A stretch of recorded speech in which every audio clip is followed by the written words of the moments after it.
Salut à toutes et à tous, c'est Antoine. Aujourd'hui, nouvelle vidéo. Comment éviter les blessures dans le football? Alors tout d'abord, les blessures, l'hygiène de vie. Donc l'hygiène de vie, ça va être tout ce qui est alimentation, sommeil, l'alcool, la fumette, donc les chichas, les cigarettes, etc. Toutes ces choses sont nocives pour toi, d'accord? Faut que tu comprennes que ton corps, c'est une voiture. Et à l'entraînement, tu consommes, tu dégrades ton muscle, ton organisme, il se vide de tout son carburant et tu dois le recharger. Une Ferrari, tu vas lui donner de l'essence, de la bonne essence et non du diesel. Et bien c'est exactement pareil pour ton corps, donne-lui le meilleur. Sinon, tu risques de tomber en panne et les autres vont te doubler. Et c'est pas ça qu'on cherche nous.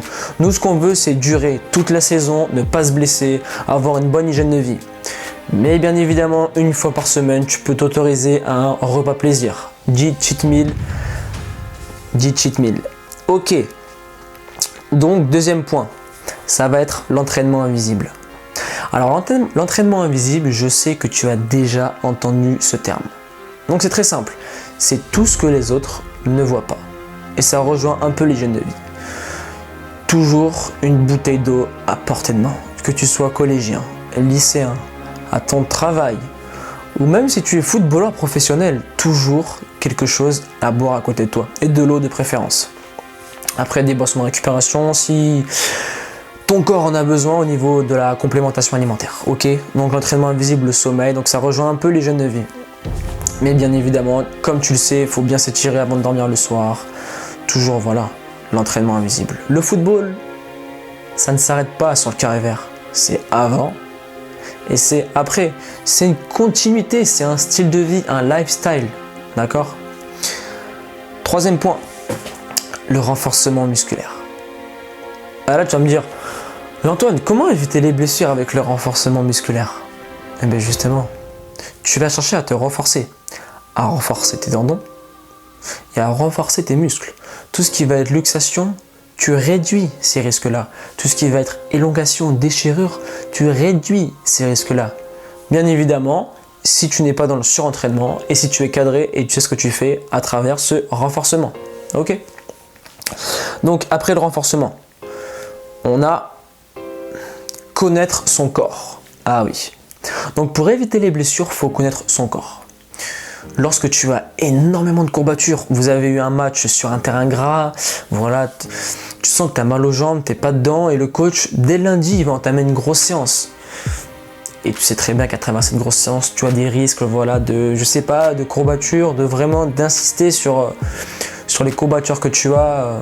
Et si tu as de grosses douleurs, va voir le coach. Voilà, coach, aujourd'hui je suis très très fatigué. Cette charge d'entraînement, voilà, je risque de me blesser. Donc tu en parles avec ton coach, il va te faire une séance un peu plus cool, un peu plus soft, d'accord? Ou sinon quand tu vas à la salle, tu sais écouter ton corps. Aujourd'hui tu as un programme à faire, voilà, tu as un cycle de force par exemple, et tu sens que nerveusement tu es très très fatigué. Soit tu baisses les poids, soit tu remets la chose au lendemain. Et attention, ce n'est pas procrastiner de faire ça, d'accord? Ce n'est pas je remets les choses au lendemain, je ne veux pas les faire aujourd'hui, non. C'est penser intelligemment. Apprends à connaître ton corps. Par exemple, moi ce que je faisais, c'est que je connaissais très très bien mon corps. Lorsqu'il était un peu fatigué, j'avais des courbatures, et bien voilà, je faisais en sorte d'aller parler au coach, d'essayer de baisser l'entraînement. Parce qu'au début, voilà, je disais rien, je voulais absolument gagner ma place. Et ça m'est déjà arrivé de me faire une entorse bête à cause d'un surentraînement. Car oui, quand tu as un surentraînement, tu es fatigué, tout ça, et ton corps est très faible face à l'intensité de travail. Donc tu risques des blessures bêtes, mais vraiment des blessures bêtes. De te tordre la cheville tout seul, de te claquer, une élongation, une déchirure, des choses bêtes que tu peux éviter, justement, en apprenant à connaître ton corps. Et le dernier point, le repos. Lorsque tu n'as pas match, la première chose que les footeux vont penser, c'est les gars, on n'a pas match, ce week-end on sort. Ben, c'est justement là où tu peux gagner 48 heures de repos. À chaque fois, tu as un match, tu as des déplacements et la récupération est moins importante que lorsque tu n'as pas match. C'est là où il faut se reposer. C'est là où tu peux faire un petit décrassage, un bain froid, tu peux te faire masser. C'est le moment de se détendre et de prendre du bon temps, c'est le repos. Lorsque le coach te dit ce week-end repos, eh bien c'est repos total, profites-en. Ok, c'est à ce moment-là où il faut se reposer. Si le coach te donne un repos ce week-end, c'est pour ton bien.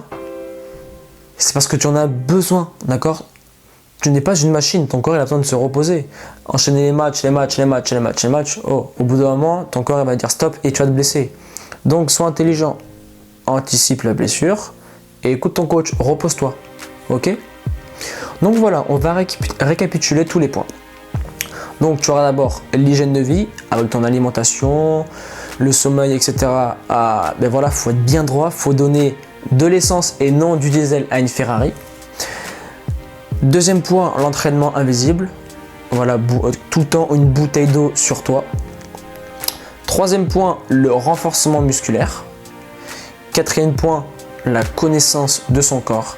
Et le cinquième point, du repos et encore du repos. Mais j'espère que cette vidéo t'a aidé au niveau des blessures, comment les éviter pour durer durant ta saison, faire plus de matchs que les autres et être plus performant. Je te laisse là, persévérance et motivation et on avance ensemble.